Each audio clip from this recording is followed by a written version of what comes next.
से तेल डाल देंगे। अब बोलिए ये सब करिएंगे तो मैं इनके यहाँ पे कैसे, मतलब मुझे तो अब कुछ समझ ही में नहीं आ रहा है। कैसे लोग हैं कि मतलब नहीं रहने देने के लिए बहू को अपने ऊपर आग लगा लेंगी, तो वो क्यों मुझे रहने नहीं देंगे? मेरा यहाँ पे मेरा मैट्रिमोनियल हाउस है, क्या मैं यहाँ पे रहूँगी तो मैं गलत हूँ? तो वो कहाँ जा रहा है? और मुझे सबसे ज़्यादा जो गुस्सा आ रहा है ना कि वो पुलिस ऑफिसर है, प्लस उसके अंदर कानून का इतना सा भी डर नहीं है कि मैं किसी के साथ इतना वायलेंस हूँ, इतना कुछ करने के बाद भी अभी भी उसके अंदर डर नहीं है। मुझे क्या बोलता है, तुम कहाँ तक गई हो ना, चीफ मिनिस्टर तक गई हो ना, तुम प्राइम मिनिस्टर तक भी चल रहा हो, मेरा कुछ नहीं कर सकती। बार बार यही बोल रही है कि जितना भी हो जाए उसको घर में करो। तो क्या हम कहाँ जाएंगे? मेरा हस्बैंड मुझे कहीं रख के उसके बाद उन्होंने कहाँ रखा नहीं रखा, अगर मेरे साथ कुछ हो जाएगा तो इसकी गारंटी कौन है? एक परिवार गाड़ी के दो पहियों की तरह होता है। अगर एक भी पहिया या चक्का खराब हो जाए तो गाड़ी आगे नहीं बढ़ती है। ऐसा ही कुछ साजिदा खातून और अबरार अहमद की शादीशुदा जिंदगी के साथ हो रहा है। पेशे से एक स्कूल टीचर बेलगछिया की रहने वाली साजिदा की शादी कोलकाता पुलिस में सार्जेंट की नौकरी करने वाले मार्कोस स्क्वायर के निवासी अबरार के साथ 2019 में हुई थी। दोनों की शादी अरेंज मैरिज थी, सब कुछ ठीक चल रहा था। दोनों का एक 2 साल का मासूम बेटा भी है। लेकिन फिर उनकी जिंदगी में एक ऐसा तूफान आता है कि उनकी हंसती खेलती जिंदगी तबाही के कगार पर पहुंच जाती है। हालात यहां तक पहुंच गए हैं कि अबरार ने साजिदा को तलाक का नोटिस तक भेज दिया है। साजिदा का इल्जाम है कि इन हालात के लिए उसका शौहर अबरार और उसके घर वाले जिम्मेदार हैं। साजिदा का इल्जाम है कि अबरार ने उससे 2 लाख रुपए मांगे थे, जिसे देने से उसने इनकार कर दिया क्योंकि वो पहले भी काफी रुपए उसे दे चुकी थी। 2 लाख रुपए देने से इनकार करने के चलते दोनों के बीच जमकर झगड़ा हुआ, उसे घर से निकाल दिया गया, जिसके चलते पिछले 2-2.5 साल से वो अपने मायके में है। इस दौरान उसने अपने घर को टूटने से बचाने और मदद के लिए 39 नंबर वार्ड के काउंसिलर से लेकर पुलिस के आला अफसरों तक से गुहार लगाई, लेकिन कहीं से भी कोई मदद नहीं मिली। हद तो तब हो गई जब सोमवार की रात को अपने बेटे को लेकर अपनी ससुराल आई तो उसकी सास ने उसे घर से निकालने के लिए अपने जिस्म पर केरोसिन तेल छिड़क कर खुदकुशी करने की धमकी दे डाली। साजिदा का कहना है कि अब तो उसका ससुराल ही उसका घर है, उसका एक बेटा भी है, वो कहाँ जाएगी? अपने मासूम बेटे को लेकर किसके दरवाजे पर जाएगी? उसे सिर्फ और सिर्फ इंसाफ चाहिए। साजिदा के इन इल्जामात को उसकी सास बेबुनियाद करार दे रही है। उनका कहना है कि उनकी बहू बदजुबान है, वो उनके बेटे और उनके साथ बदजुबानी करती है, लेकिन उनके पास इस बात का कोई जवाब नहीं है कि आखिर अपने बहू और पोते के आने पर उन्होंने अपने जिस्म पर केरोसिन तेल छिड़क कर जान देने की धमकी क्यों दी थी?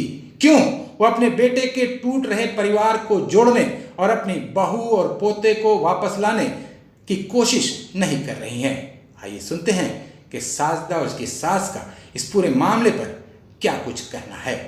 देखिए, मेरा हस्बैंड और मेरा बहुत ज़्यादा प्रॉब्लम चल रहा था। आज से 2-2.5 साल से हम लोग हर जगह बात कर रहे हैं, कोई सॉल्यूशन नहीं निकल रहा इसका। तो मैंने इनके जॉइंट कमिश्नर को इवन मैंने हर जगह लेटर लिखा, तो उन लोगों का रिप्लाई में उन्होंने मेरा काउंसलिंग का ये करवाया। काउंसलिंग में करने के बाद मुझे काउंसलिंग कराया गया, आज गए हैं तो काउंसलिंग वाला बोला वो तो किसी भी कीमत पे तुमको रखने के लिए तैयार नहीं। तो मुझे क्यों नहीं रखेगा, उसका रीज़न तो बोलेगा। वो रीज़न बताओ, ये क्या खेल है कि हम शादी किए, एक बच्चा हुआ, किसी को भी हम छोड़ दिए हैं? ये क्या खेल है कि मतलब कल को कोई भी शादी करेगा, मैं बच्चा होगा और हम उसको छोड़ देंगे क्योंकि हमको दूसरे से करने का मन है? तो मेरा लाइफ और मेरे बच्चे का लाइफ कहाँ गया? मेरे हस्बैंड पुलिस सर्जेंट है, अबरार है, मोहम्मद अबरार अहमद उनका नाम है। 19 में हुई थी। 2019 के बाद से मैं यहाँ पे नवंबर 2020 को मेरे और मेरे हस्बैंड के बीच में बहुत झगड़ा हुआ, जिसकी वजह से मैं यहाँ से गई भी इनके बोलने पर कि अभी झगड़ा बहुत हो रहा है, तुम जाओ ना, जब मेरा बच्चे का दिमाग थोड़ा ठंडा हो जाएगा हम तुमको वापस बुला लेंगे। 2 लाख रुपए इनको एक शॉप लेना था, तो उस शॉप के लिए उन्होंने मुझसे 2 लाख रुपया मांगा था, प्रेशराइज करके। नहीं, मुझसे, मैं खुद गवर्नमेंट टीचर हूँ, तो मुझसे 2 लाख रुपये की उन्होंने मांग की थी। तो मैंने उस वक्त इनकार कर दिया। मैंने बोला ऑलरेडी आपको हम बहुत बार पासबुक और ये दे चुके हैं, आपने पूरा मेरा पैसा निकाल के ख़त्म कर दिया, इस बार हम नहीं देंगे। तो उस पर मेरे हस्बैंड ने इनके ये भी थी, बहुत मुझे प्रेशराइज़ किया, अब जो होगा तुम देख लोगे, हम क्या करेंगे नहीं करेंगे। उसके बाद निकलने के बाद चली गई। रात में मेरे हस्बैंड ने मुझे 2-3 तमाचा मारा। हम बोला कि देखिए ये बार बार पैसे के लिए मारना अच्छी बात नहीं है आपको। फिर उसके बाद सुबह में हम लोगों का बहुत बड़ा झगड़ा हुआ। झगड़ा होने के बाद मेरे घर को मैंने अपने भाई को फ़ोन किया, ये बार बार क्या तुम मैं ऐसे ही करती रहोगे, मुझे मारेगा और मैं बार बार पैसे के लिए मार खाती रहूँगी, तुम लोग आओ और फैसला करो कि क्या करना है। आया है अम्मी के लिए, अभी अबरार बहुत दिमाग उसका गर्म है, अभी साजिदा को लेकर चले जाओ, उसके बाद में जो होगा। इवन मैंने जितना ज्वेलरी पहना था सब इन्होंने उतरवा दिया था। मेरा हक़ महर का चैन तक इन्होंने ले लिया था। तो मैंने उस वक्त बोला कि जाने दो, मांग रही हैं दे देने दे के चले गए हैं। ऊपर से आती थी शुरू में, आके अचानक से आना बंद कर दी। मेरे शौहर ने मुझे ब्लॉक कर दिया। हमको बहुत अजीब से लगा। फिर मैं यहाँ पे जो लोकल काउंसलर हैं उनसे मैंने बात किया, तो उन्होंने कहा कि ठीक है तुम्हारा क्योंकि मेरे शादी में वो मौजूद थे। मेरे शादी में उन्होंने मुझसे कहा था कि तुमको कोई भी प्रॉब्लम होगा तुम सबसे पहले मुझसे बात करना। तो मैंने उन्हीं को सबसे पहले कॉल किया था, उनको सारा डिटेल्स बता दिया कि देखिए मेरे साथ ऐसा ऐसा हो रहा है। तो उन्होंने कहा कि हम तुम्हारा मैटर लेके बैठेंगे, देखते हैं क्या होगा। जब उन्होंने भी मुझे कोई रिस्पॉन्स नहीं दिया तो मैं उनके ओसी के पास चली गई। उनके ओसी ने भी उन्हें बहुत समझाया, वो नहीं समझे। तो मैंने डीसी को लेटर लिखा था। डीसी को लेटर लिखने के बाद वहाँ से जोड़ा सांकों में मुझे बुलाने के बाद मैं गई। तो वहाँ पे जैसे ही मुझे उसको बहुत प्रेशराइज़ किया जा रहा था मुझे ले जाने के लिए, तो वहाँ पर थाना में मोहम्मद जसीमुद्दीन जो यहाँ के काउंसिलर है वो आ गए। वो आके बोले कि ठीक है इन लोगों का जो मैटर है हम देख लेंगे, अभी आप ये सब मैटर छोड़ दो। हम उनके चले गए। तो उन्होंने नेक्स्ट दिन मुझे अपने घर बुलाया, मेरे फैमिली के साथ, मेरे हस्बैंड भी थे। बातचीत हुआ, ठीक है हो गया, चलो होता है हस्बैंड वाइफ में। अबरार जाके एक दिन जॉनी बोलते हैं उनका निकनेम है, जॉनी जाके तुमको लेके चला आएगा। हम लोग वहाँ से एकदम नॉर्मल हो गए, चलो अब बात हो गया, दो लोग जान गए, अब ये लोग मेरे को इतना टॉर्चर नहीं करेगा। उसके बाद अचानक से जब मैंने मामा को फ़ोन करना शुरू किया, वो एकदम फ़ोन करते हाँ हम बात करेंगे करते करते फिर उन्होंने मेरा फ़ोन उठाना बंद कर दिया। मैंने मैसेज करके इतना उनको इन्फॉर्म किया कि मामा क्या होगा, नेक्स्ट बात कब होगी आप बोलिए। उन्होंने मेरा मैसेज का रिप्लाई कुछ नहीं करना। लास्ट में मैं परेशान होकर तब एक दिन मैं इनके घर आई थी। ऐसे ही आई तो अम्मी बोली है तुम चल जाओ, मेरा तबीयत ख़राब हो जाएगा, ये हो जाएगा। मेरे घर वाले डर गए, बोले कि देखो ये इनको कुछ हो जाएगा, तुम फंस जाएगा, चलो लेके चले गए। अब उसके बाद उन्होंने मुझे यहाँ पे एक ये जमातुल उलमा हिंद, वहाँ से मुझे कॉल आया कि आपके हस्बैंड ने एक अर्जी डाली, आओ। वहाँ जाने के बाद उन्होंने कहा है कि हम तुमको रखेंगे, तुमको जॉब छोड़ना होगा, मेरे मुताबिक रहना होगा और हम तुमको जहाँ रखेंगे वहाँ रहना होगा। मैंने एक्सेप्ट कर लिया था उसको। उसके बाद क्या हुआ, जब सब बात क्लियर हो गया तो ये पीछे से क्या बोल रही है, तुझे रखना है रखे, लेकिन इसको हम अपना घर में कदम रखने नहीं देंगे। बार बार यही बोल रही है कि जितना भी हो जाए हम इसको घर में कदम। तो क्या हम कहाँ जाएंगे? मेरा हस्बैंड मुझे कहीं रख के उसके बाद उन्होंने कहाँ रखा नहीं रखा, अगर मेरे साथ कुछ हो जाएगा तो इसकी गारंटी कौन लेगा? 2 साल से मैं अपने मम्मी के यहाँ पे हूँ, बट मैं म्यूचुअल करने का हम लोगों ने बहुत कोशिश किया कि नहीं 2 साल से हम डेट दे देंगे हम आपको। आपका मैरिज कैसा हुआ था? लव था या नहीं, पूरा अरेंज था। मैंने अपने हस्बैंड से बात भी नहीं किया था और कभी उनको देखा भी नहीं। आखिर इतना झगड़ा होने का मेन वजह क्या है? मेन वजह पैसा। उनको पैसा दे दो। अब वो मसला हो गया, अब उन्होंने आन पे ले लिया कि मैंने इतना जगह हम चले गए ताना। अब उनके बेटे ने ईगो पे ले लिया है कि वो मुझे इतना जगह टानी, अब इसको हम नहीं रखेंगे। हम क्यों गए? हम तो पहले आपसे बात करना चाहते थे, दैट्स वाई ना हम लोकल था काउंसिलर को। अब आज जो आप आए आपके साथ क्या हुआ? यहाँ आए, देखिए आए हैं मेरी सास ने, अगर आपको हम दिखाएंगे, देखिए वीडियो में दिखा रहे हैं हम, ये तेल डाल के बोल रही है हम नहीं गए तो ये अपने आप को आग लगा लेंगी। ये देखिए वीडियो वगैरह कुछ है? बिल्कुल है, देखिए ना, देखिए इसमें ये वीडियो में क्या है? देखिए ये खुद से तेल डाल रही हैं। अब बोलिए ये सब करिएंगी तो मैं इनके यहाँ पे कैसे, मतलब मुझे तो कुछ समझ ही में नहीं आ रहा है। कैसे लोग हैं कि मतलब नहीं रहने देने के लिए बहू को अपने ऊपर आग लगा लेंगी।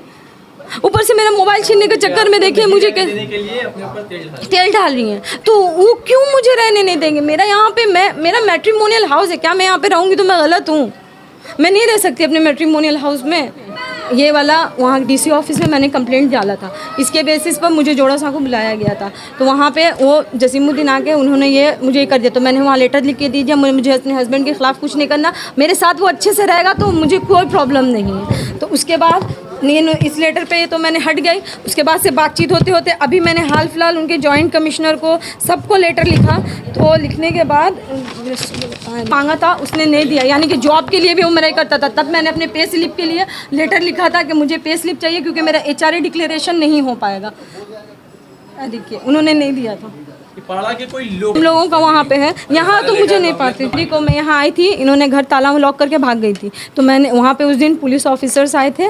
तो उन्होंने कहा कि मेरे हस्बैंड बोल रहा मेरा डिवोर्स हो गया। तो बोला कि तुम कागज़ दिखाओ तुम्हारा डिवोर्स हुआ। तो क्या बोल रहा है कि नहीं कागज़ नहीं है। तो उस दिन पुलिस वालों ने बहुत झाड़ा था उनको, बोला तुम्हारा वाइफ है तुम्हारे घर में रहेगा। तो मैंने उनसे चाबी मांगा, उन्होंने नहीं दिया। उसके बाद सारे पुलिस वाले उनको लेके चले गए। हम यहाँ पे बोले तुम ही जावे ना, तुम ये खाने बोशो। हम बैठ गए, उसके बाद 2 घंटे तक कोई नहीं आया। हम थाना गए तो थाना में ना मेरा हस्बैंड था ना कोई और था, सिर्फ एक पुलिस वाले ने मिला। तो हम बोले कि देखिए मेरा तो वहाँ पे घर है, तो बोला कि देखिए आप अगर ऑफेंस करिएगा तो फिर तो मुझे आपके ऊपर केस बनाना होगा। जो मामला हुआ उसके दौरान मैंने पुलिस से फ़ोन किया, मैंने आते संग बोला कि देखिए मेरा घर है, हम इसमें जा रहे हैं। उसके बाद ये जब मेरे साथ वायलेंस करने लगी तब मैंने पुलिस को फ़ोन किया कि देखिए मेरे को मारने की कोशिश करी, आप कैसे भी आओ।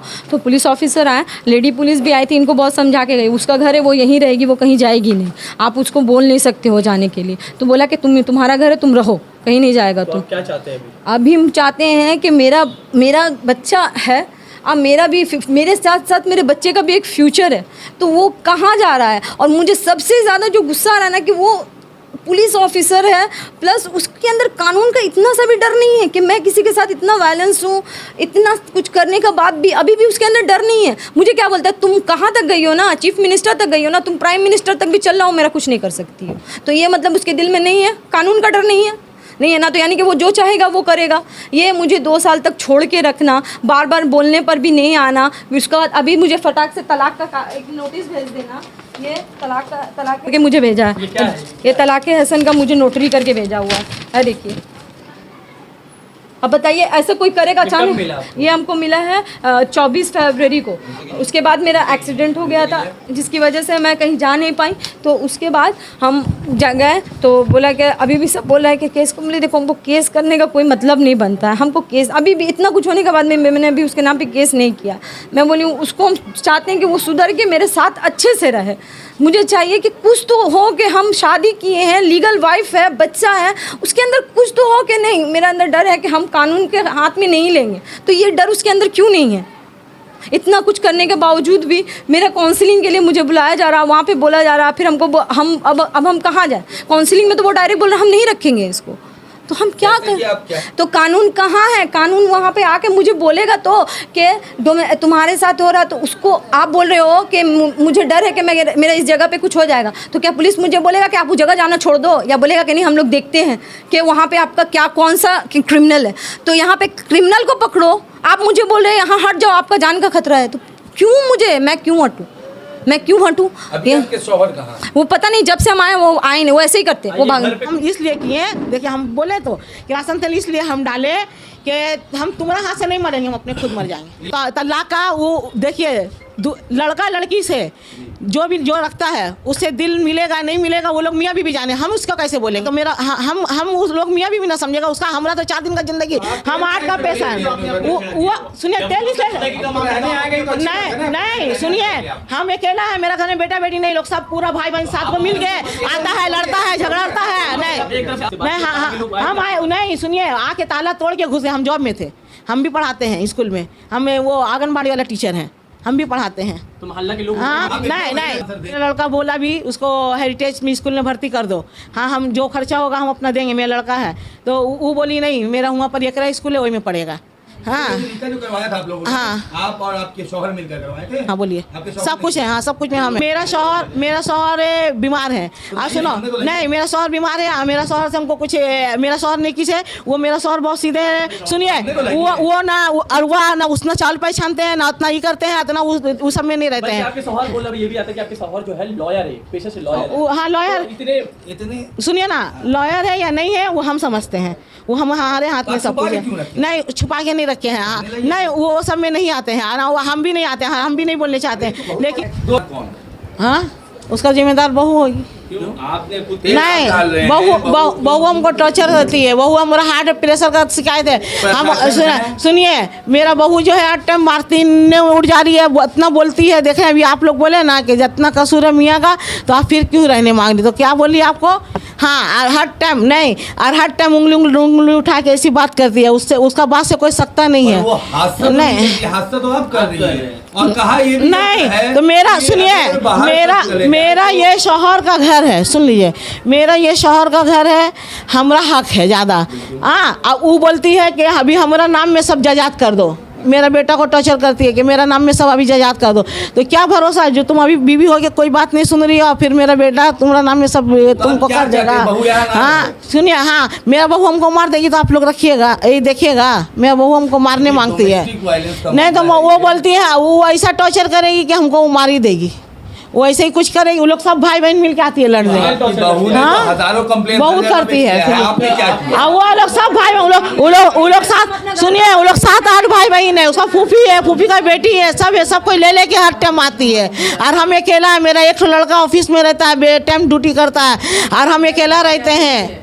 हाँ, लेकिन लड़का एक बार भी आया नहीं सुन के कि ये बताइए, मेरा बेटा ड्यूटी में आपको कुछ है, हो मेरा बेटा ड्यूटी में है, वो सब है। सिंपल भाषा। मेरा घर है, हम अच्छा समझ के बहू को लाए, बहू मेरा कदर नहीं की है, तो बोलिए इसीलिए हम अपना बेटा को भी बोले हैं कि तुम अपना खुशी से अपना बीवी बच्चा को जहाँ लेके रहना रहो, मेरा घर से हमको टॉर्चर मैटर नहीं दो।